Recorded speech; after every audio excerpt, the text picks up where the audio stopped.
Assalamualaikum warahmatullahi wabarakatuh. Selamat siang, salam sejahtera untuk kita semua. Adik-adik, siswi dan siswa SMA dan SMK sekota Yogyakarta yang saya cintai dan saya banggakan. Kesempatan yang sangat baik bagi saya dalam siang ini, saya diberi waktu untuk menyampaikan informasi, berbagi ilmu, berbagi pengalaman terkait dengan pengendalian COVID-19 atau pandemi atau wabah atau bencana COVID-19 ya, coronavirus disease 19 di daerah istimewa Yogyakarta. Saya ingin menjelaskan secara umum dulu dari yang makro. Jadi dengan adanya serangan virus atau COVID-19 ini ya, yang masuk di Indonesia dan juga kemudian di daerah istimewa Yogyakarta pada awal-awal Maret yang lalu, maka kemudian pemerintah daerah mengambil kebijakan untuk menetapkan status tanggap darurat. Ini di dalam Undang-Undang Kebencanaan. Keadaan darurat itu terbagi jadi 3, jadi siaga darurat, tanggap darurat, dan transisi darurat. Saat ini kita berada pada tanggap darurat, status tanggap darurat. Kalau kita runut ke belakang, jadi penetapan tanggap darurat itu pertama 20 Maret 2020, ini dengan keputusan Gubernur nomor 65/2020. Kemudian diperpanjang yang kedua yaitu 29 Mei sampai dengan 30 Juni, ini juga dengan keputusan Gubernur. Dan yang ketiga saat ini di mana kita berada pada bulan Juli ini, yaitu dari tanggal 1 Juli sampai dengan 31 Juli 2020. Jadi kita masih berada pada status tanggap darurat. Nah, berkaitan dengan itu, jadi perjalanan status itu kemudian diikuti dengan berbagai kebijakan dalam bentuk surat edaran ya. Ada yang terkait dengan pelaksanaan status tanggap darurat, apa yang harus dilakukan oleh masyarakat, kemudian surat edaran terkait dengan sistem kerja ASN. Jadi pegawai sebagaimana kita ketahui hanya 50% yang masuk. Kemudian tentang belajar jarak jauh atau belajar dari rumah, nah, ini juga surat edaran dari Gubernur. Jadi sebagaimana adik-adik selama pandemi COVID ini hanya belajar melalui daring ya. Jadi itu bermula dari kebijakan besar yang ditetapkan oleh Pemda DIY. Ada gerakan pakai masker ya, ada perlindungan pekerja dan sebagainya. Nah, ini berbagai upaya yang dilakukan untuk memberikan panduan, pedoman kepada semua pihak di daerah istimewa Yogyakarta, mulai dari masyarakat, pemudik, siswa, pegawai dan sebagainya, apa yang harus dilakukan pada status tanggap darurat ini. Nah, ini yang kita lakukan. Nah, di awal dulu ya, ketika pandemi COVID ini mulai masuk ke daerah istimewa Yogyakarta, kemudian kita berdiskusi ini di Pemda, apa yang harus kita lakukan sesuai dengan peraturan atau regulasi di kebencanaan. Maka kemudian kita menetapkan strategi atau dalam bahasa undang-undang adalah rencana operasi, yang di dalamnya ada strategi, ada tujuan, ada sasaran, ada kebutuhan seperti apa. Strategi yang kita tempuh itu ada 6 ya, yaitu meningkatkan upaya pencegahan, kemudian meningkatkan ketersediaan dan kesiapan sumber daya ya. Ketiga, meningkatkan kesiapsiagaan penanganan korban secara tuntas. 4, menciptakan situasi yang lebih kondusif. Kemudian kelima, menangani dampak baik sosial maupun ekonomi. Dan yang keenam, meningkatkan keterpaduan, keterbukaan informasi dan sebagainya. Jadi strategi itu satu sama lain saling terkait. Pencegahan dapat dilakukan dengan baik kalau didukung dengan sumber daya, baik itu sumber daya kesehatan, sumber daya untuk pencegahan ya, sumber daya manusianya yang menangani pasien, menangani kasus dan sebagainya. Ini juga kemudian akan mempengaruhi kesiapsiagaan penanganan korban. Bagaimana kemudian kita tahu di awal-awal dulu sangat sulit untuk mendapatkan APD, ya, alat untuk pelindung diri bagi tenaga medis dan sebagainya, karena belum biasa pakai masker, belum biasa pakai face shield ya, semuanya langka, jadi semuanya berebut untuk mendapatkan itu. Jadi memang ciri khas dari bencana ini karena menyerang semua daerah di Indonesia, semua provinsi, ya, sehingga kemudian sumber daya ini di awal-awal itu cukup sulit untuk didapatkan. Nah, makanya kemudian strategi ini yang kita tetapkan, nanti ada 6 strategi. Nah, kemudian dari strategi itu ya ditetapkanlah kebijakan-kebijakan, ya. Jadi ada yang pertama saya sampaikan tujuannya dulu, ya. Jadi tujuan besarnya dari pengendalian penanganan COVID adalah bagaimana penyebaran COVID-19 itu bisa ditekan, jatuhnya korban dan dampak sosial ekonomi bagi warga masyarakat itu bisa terminimalisir, ya. Jadi penyebarannya, kemudian korbannya, kemudian dampak sosial ekonominya itu bisa terminimalisir. Jadi tujuan besarnya. Memang ini tidak mudah, karena itu kemudian ada beberapa sasaran, ada terkait dengan pencegahan pasien tertangani dengan baik, kemudian sosial ekonomi, ya, dan lain-lain, ya. Dan ada strategi yang saya sampaikan tadi ada 6. Itu terkait dengan strategi, dan kemudian ada kebijakan-kebijakan yang ditetapkan, ya. Antara lain nanti menetapkan status keadaan darurat, ya, sesuai dengan situasi, ya. Jadi karena situasinya masih terus terjadi sampai saat ini, maka tanggap darurat itu masih diperpanjang, ya, sampai tanggal 31 Juli.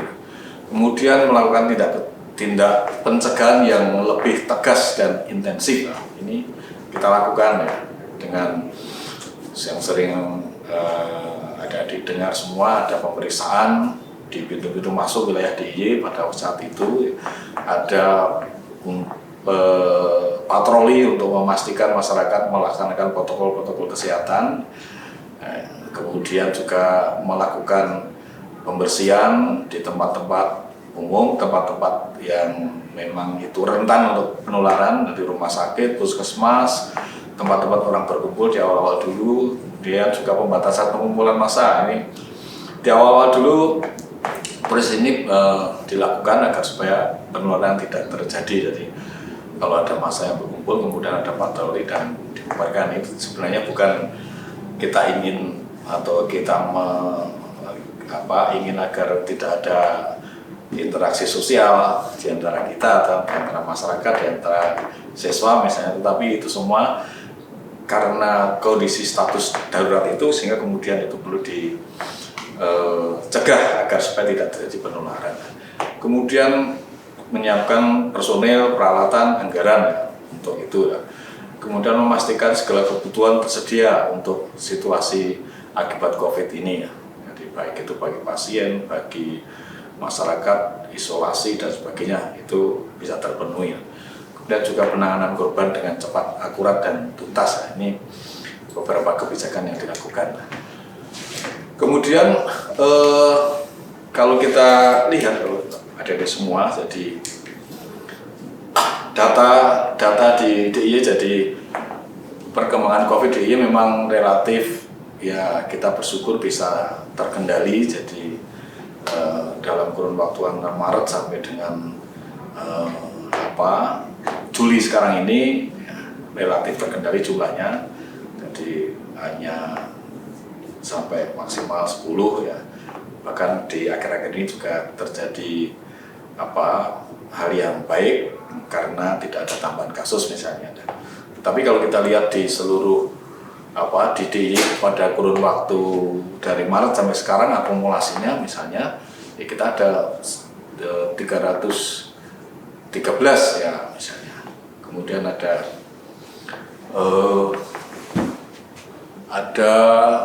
pasien positif 313 akumulasinya, ya. Kemudian kalau kita jumlah semuanya ada 1430 dan sebagainya. Jadi data-data yang bisa dilihat ya, di daerah istimewa Yogyakarta adalah persebarannya bisa juga dilihat di situ. Jadi tiap kabupaten paling banyak Sleman ya, karena memang Sleman penduduknya banyak, di sana banyak mobilitas dan sebagainya. Yang kemudian banyak terjadi di situ. Dan kalau ada ingat, ada beberapa klaster yang terjadi di DIY, ya, ada klaster jemaah tabligh, ada klaster gereja, ada klaster induk grosir yang paling besar, ada klaster penjual ikan. Nanti klaster itu artinya bahwa ada orang yang tersebar, terpapar, terkena, kemudian dia menularkan itu kepada orang-orang yang kontak dengan dia. Seperti induk grosir banyak yang terkena karena memang banyak pembeli di sana. Nah, itulah yang kemudian muncul apa yang disebut dengan klaster. Kemudian kalau kita cermati ya situasinya, jadi kita ada ketidakpastian. Jadi sampai sekarang pun pertanyaan kapan sih, ya, kapan virus itu akan hilang dari dunia, dari Indonesia atau dari Yogyakarta, kita juga belum bisa memastikan karena banyak faktor yang mempengaruhi. Jadi ada ketidakpastian. Kemudian karakteristik dari pandemi COVID ini atau bencana non alam COVID ini adalah sangat kompleks masalahnya, rumit dan multidimensi. Jadi semua sektor terkena ya. Sektor pendidikan terkena, jadi tidak bisa sekolah. Sektor wisata terkena, tidak ada wisatawan yang berkunjung di DIY di Yogyakarta sehingga hotel-hotel kosong, ya. Objek wisata juga tidak beroperasi, ya. Pusat-pusat perbelanjaan juga sepi. Itu dampak-dampaknya yang sangat kompleks, dan itu juga kemudian ikutannya banyak ya. Ketika wisatawan tidak ada, ya kemudian tadi hotel, perbelanjaan, restoran, kemudian rental mobil, kemudian objek wisata, penjual souvenir, mungkin juga tukang becak, taksi dan sebagainya itu terdampak. Itu kondisi yang kita hadapi sampai sekarang, guys. Kemudian untuk itu memang kita berusaha untuk melakukan pemahaman. Jadi ada di semua kita perlu memahami bahwa ini tidak sekedar pandemi yang kemudian harus kita hadapi dengan ya protokol kesehatan, tetapi juga kita harus mempunyai pemahaman yang lebih dalam terkait dengan hal-hal kehidupan ke depannya. Jadi kita semua dan Pemda juga mengeluarkan kebijakan-kebijakan yang tadi saya sampaikan, bagaimana ada kejelasan, bagaimana kita bisa merespon setiap dinamika yang terjadi ya. Ini yang penting adalah bahwa dalam situasi ini kita perlu perilaku responsif dan adaptif ya. Jadi bencana karena wabah atau pandemi atau penyakit menular karena virus ini, kuncinya adalah pada perilaku. Karena memang perilaku itu yang akan menentukan atau akan berpengaruh ya, terhadap persebaran atau penularan dari virus ya.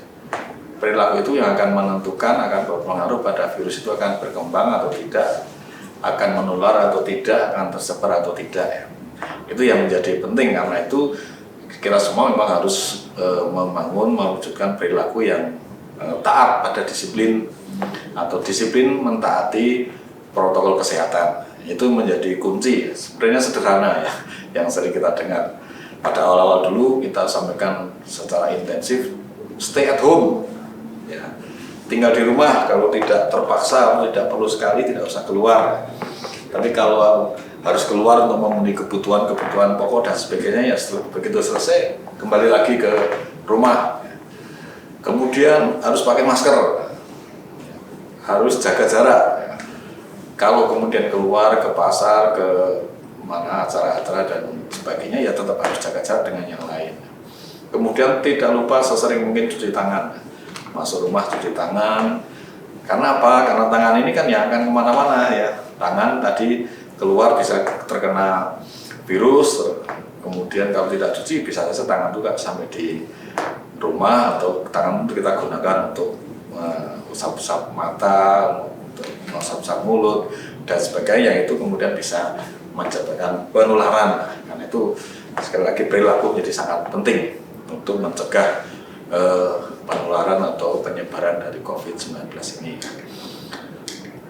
Nah, kita beruntung ya di daerah istimewa Yogyakarta kita mempunyai panutan, mempunyai gubernur yang juga seorang sultan, si Sultan Hamengkubuwono X yang mengingatkan kita semua pada awal-awal pandemi ini, belajar dari pengalaman yang lalu, bahwa modal sosial itu menjadi sangat penting dalam membangun tatanan baru. Jadi Jogja atau DIY itu selalu berpijak kepada kearifan lokal, pada modal sosial. Jadi sebagaimana juga kita alami ketika bencana gempa 2006, bencana Merapi 2010, modal sosial itu menjadi penting. Karena itu si Sultan selalu menyampaikan bahwa masyarakat itu menjadi subjek dari penanganan COVID ini.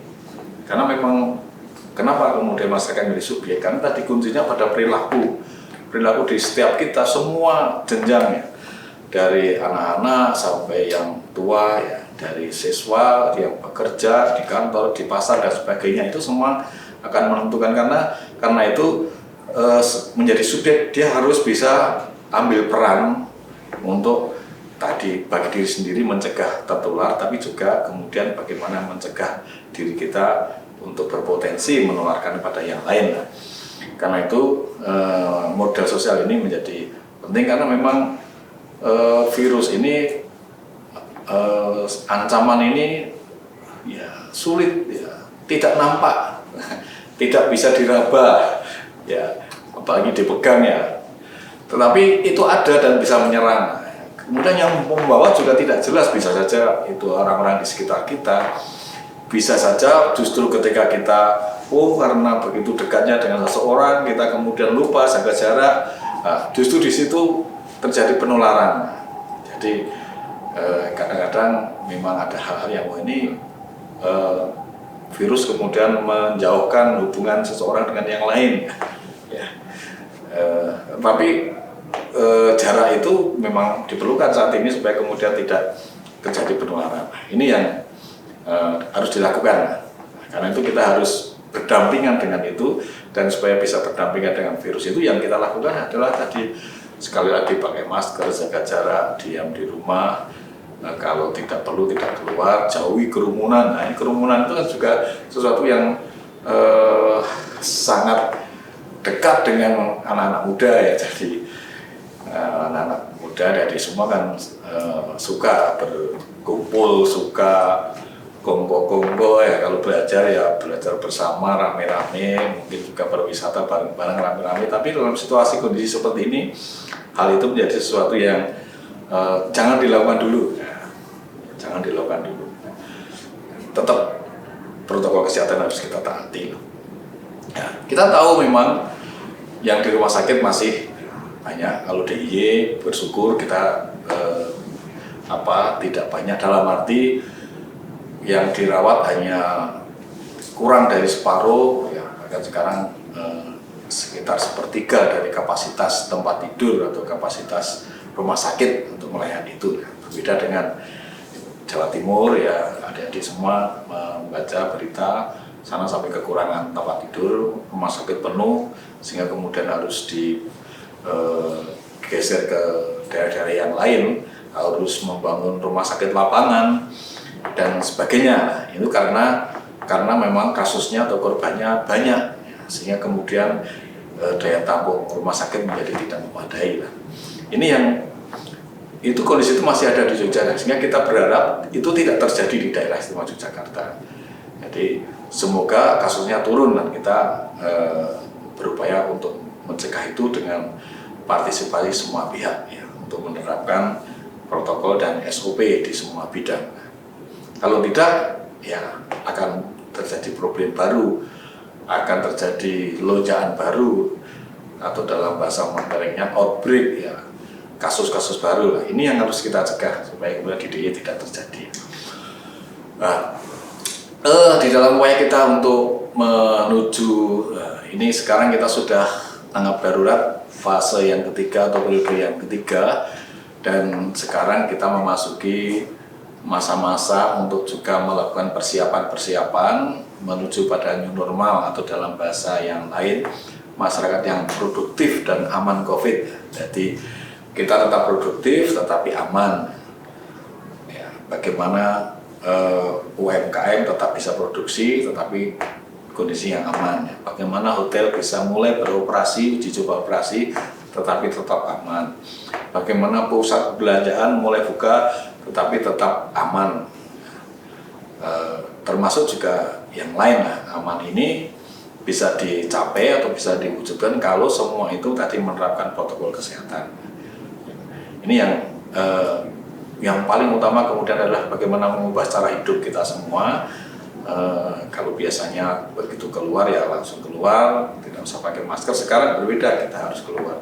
Begitu pulang cuci tangan, termasuk juga adik-adik semua di dalam beraktivitas. Ini yang harus kita lakukan. Kemudian ada syarat-syarat ya. Jadi syarat-syarat ini mungkin adik-adik bertanya, Jogja kok masih status tanggap darurat? Jadi Jogja kok masih diperpanjang sampai 31 ini, setelah kita sudah nggak betah nih akan melakukan aktivitas, akan ke sekolah dan sebagainya. Sekarang PPDB juga daring misalnya, jadi lebih sulit hidup kayaknya. Tapi itu yang harus kita lalui ya. Jadi untuk menuju pada masyarakat yang produktif dan aman, ada beberapa syarat yang harus kita penuhi ya. Jadi penularan yang pertama, penularan COVID itu bisa dikendalikan. Nah, kita beruntung saat ini bisa dikendalikan karena memang tadi 0, 2, 3, 5, 0, nah itu di DIY, jadi dibandingkan dengan yang lain. Kemudian kapasitas sistem kesehatan bisa memadai, ada isolasi, ada pemeriksaan yang masif, yang massal. Jadi kita tahu akhir-akhir ini Pemda Provinsi dan Kabupaten melakukan pemeriksaan swab ya, atau PCR, rapid test juga massal di pasar-pasar, di Malioboro beberapa waktu yang lalu, di mall ya, dan juga di tempat-tempat di mana banyak masyarakat berkerumun. Nah, itu untuk kita menemukan kasus-kasus itu ya. Upaya-upaya itu semakin masif.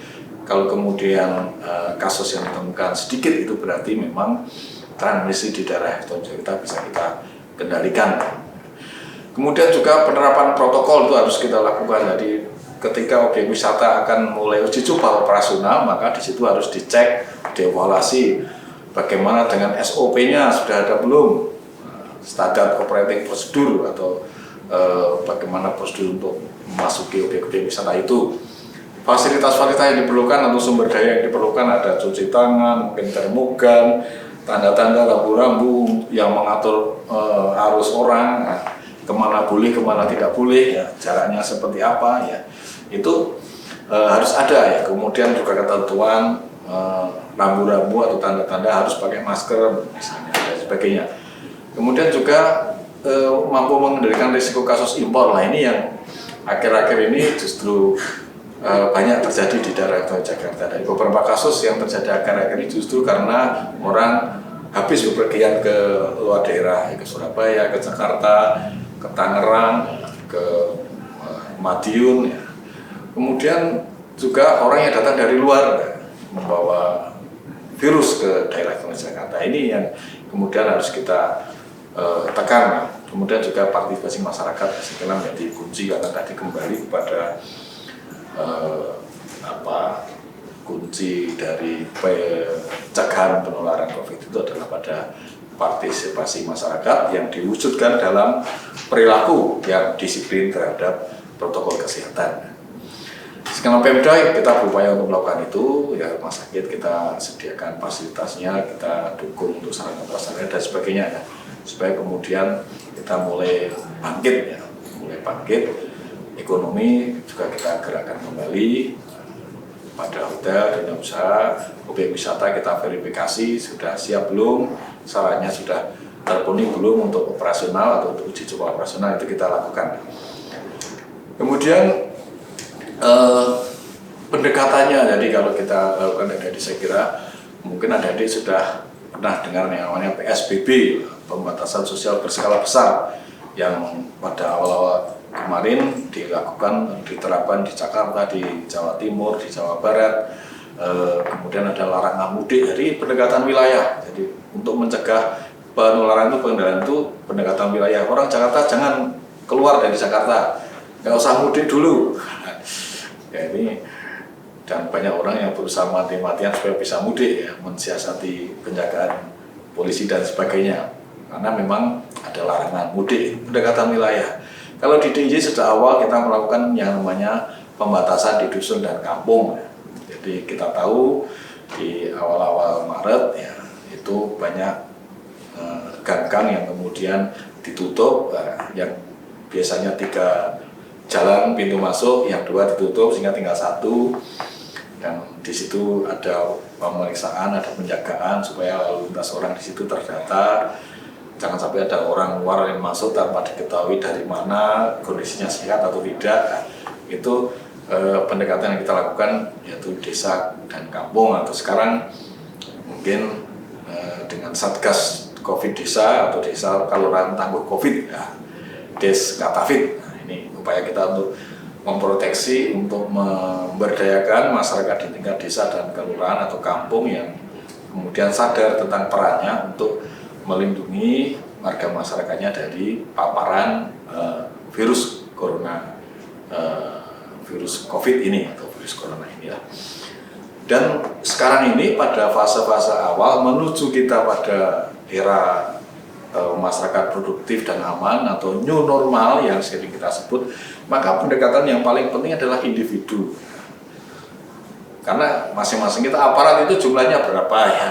Kalau harus mengawasi 3,8 juta penduduk DIY, ya kita tidak akan mampu melakukan itu. Dan kehidupan orang itu kan 24 jam. Perilaku orang itu kan 24 jam dari pagi sampai sore. Penyebaran itu bisa dilakukan pada setiap jam ketika melanggar protokol, ya. Bisa dilakukan di mana saja ketika tidak menerapkan protokol kesehatan. Makanya kesadaran individu menjadi penting, ya. Individu atau setiap kita menjadi subjek, adik-adik juga menjadi subjek, menjadi pelaku-pelaku, menjadi aktor-aktor, ya, yang sangat penting di dalam ikut mendukung upaya-upaya untuk pengendalian pencegahan itu, ya. Melalui perilaku yang tadi menerapkan protokol itu. Karena itu kalau belum paham, belum mengetahui banyak tentang ini, bisa saja bertanya di BPBD, di Dinas Kesehatan, atau mungkin cari di Google apa yang harus saya lakukan, apa yang harus saya hindari ketika akan beraktivitas, ya. Itu bisa dicari di sana, bisa di searching untuk kemudian yang jauh lebih penting adalah kemudian bisa kita terapkan dalam kehidupan kita. Jadi kita tahu dengan semakin terbukanya ekonomi aktivitas masyarakat, ya, dengan mulai uji coba operasional tadi, objek wisata, hotel, pusat perbelanjaan dan sebagainya, artinya apa? Artinya bahwa perjalanan orang akan semakin banyak, semakin meningkat frekuensinya. Karena itu juga harus ada pengaturan, harus ada kesadaran dari pelaku-pelaku perjalanan itu. Memang gugus tugas ada surat edaran tentang bagaimana persyaratan itu dan kriterianya, itu bisa dilihat di SE gugus tugas nomor 7 tahun 2020 dan juga nomor 9 tahun 2020. Ini kriteria dan syarat perjalanan, ya. Kalau adik-adik mau menempuh perjalanan atau mungkin ada anggota keluarga yang akan menempuh perjalanan dari Jogja ke luar, atau ada saudara di luar daerah mau luar negeri mau ke Jogja, gitu. Ini saya mau masuk ke Jogja nih, bagaimana syaratnya, bagaimana kriterianya, bisa dilihat di situ. Yang pertama tentu harus mempunyai surat keterangan bebas COVID, melalui rapid test atau melalui swab, ya. Melalui rapid test atau melalui swab. Nah, tentu yang pertama ya identitas KTP, ya. Jadi sekarang PCR dan rapid test itu berlaku 14 hari. Jadi kalau akan ke Jogja misalnya dari Medan atau dari Jakarta atau dari daerah manapun, wah ini saya akan berapa lama nih, jadi harus rapid test. Jangan sampai nanti sudah rapid test ternyata ketika akan berangkat sudah kadaluarsa, ini nanti nggak boleh, harus tes lagi atau pemeriksaan lagi, ya. Kemudian juga harus ada surat keterangan bebas gejala seperti influenza dari dokter rumah sakit atau puskesmas ya. Karena memang tanda-tanda awal dari terkena virus ini adalah ada itu suhunya tinggi, influenza dan sebagainya. Itu tanda awal. Karena itu harus ada keterangan ini supaya kemudian meyakinkan penerima daerah yang dituju itu bahwa dia aman. Nah, mungkin juga ada yang guyonan sekarang, kalau ketika akan menempuh perjalanan dari Surabaya misalnya ke Jogja, benar tanggalnya, masih ada pemeriksaan nggak di perbatasan? Enggak, sekarang udah nggak seperti kemarin. Kita nggak usah periksa, kita lewati saja. Sebenarnya hal itu, pemeriksaan itu bukan ditujukan untuk sekedar kalau kemarin itu bisa lolos pemeriksaan, tapi sebenarnya itu adalah untuk menjaga diri kita dan saudara kita, juga daerah yang dituju ya, supaya kemudian tidak membawa virus ya, tidak menularkan atau tidak tertular. Jadi kasihilah saudara-saudaramu ya yang di rumah dengan tidak membawa virus, karena maunya rindu, pengen ketemu dengan saudara, tetapi justru kerinduan itu menjadi bencana kalau kemudian tidak diikuti dengan penerapan protokol kesehatan. Itu yang menjadi penting, termasuk juga rindu pada yang lain ya, yang rindu pada temannya, teman dekatnya ya, rindu tetapi jarak tetap harus dijaga lah, jaga fisiknya. Ini yang menjadi sangat penting lah. Kemudian karantina, jadi sebenarnya di waktu-waktu yang lalu memang perlu ada karantina, tetapi sekarang ini karantina dilakukan terutama adalah pada orang yang dari menempuh perjalanan luar negeri ya, dari Singapura, dari Malaysia ke Jogja misalnya, datang harus tes dulu kalau memang dia belum tes ya, PCR. Selama menunggu hasil tes itu dia harus tinggal di karantina khusus yang disediakan pemerintah. Nah, kemudian kalau di perjalanan kita di dalam negeri ya, ini orang-orang yang mempunyai gejala, jadi gejala ketika datang kemudian panas dan sebagainya, nanti masyarakat kita kondisikan untuk kemudian harus karantina atau isolasi dulu lah, nah, supaya kemudian diobati dulu. Kalau memang gejalanya semakin meningkat ya periksa dulu ke puskesmas atau ke fasilitas pelayanan kesehatan di tempat di mana mereka berada. Ini upaya-upaya yang kita lakukan untuk kemudian kita bisa mengendalikan penyebaran virus ini. Kuncinya sekali lagi adalah pada pribadi kita masing-masing, pada pribadi adik-adik semua, bagaimana disiplin menerapkan protokol kesehatan ya. Tetap pakai masker, jaga jarak ya, kemudian jaga kebersihan ya, jangan menantang di jalan, kemudian saya nggak pakai masker nggak apa-apa, tapi bukan itu caranya untuk menunjukkan kekuatan kita, karena virus yang menyerang, mengancam ini tidak kelihatan dan bisa mematikan. Memang kita tidak melihat dampaknya secara visual sebagaimana kalau bencana alam ya. Gempa dulu misalnya kita lihat orang-orang pada patah kaki, patah tangan, darah di mana-mana, rumah roboh, berserakan, jembatan ambruk dan sebagainya. Itu kita tidak lihat. Karena apa? Karena korbannya, kasusnya ada di isolasi, di rumah sakit, di ruang-ruang isolasi, yang sehingga yang tahu, yang kemudian berinteraksi langsung, yang juga ini potensi terpapar itu ya mereka yang dekat itu, ada dokter, ada perawat dan sebagainya. Itu kita hargai mereka karena memang mereka yang bertugas merawat itu. Tapi kita yang ada di luar tentu tidak tahu kondisi itu.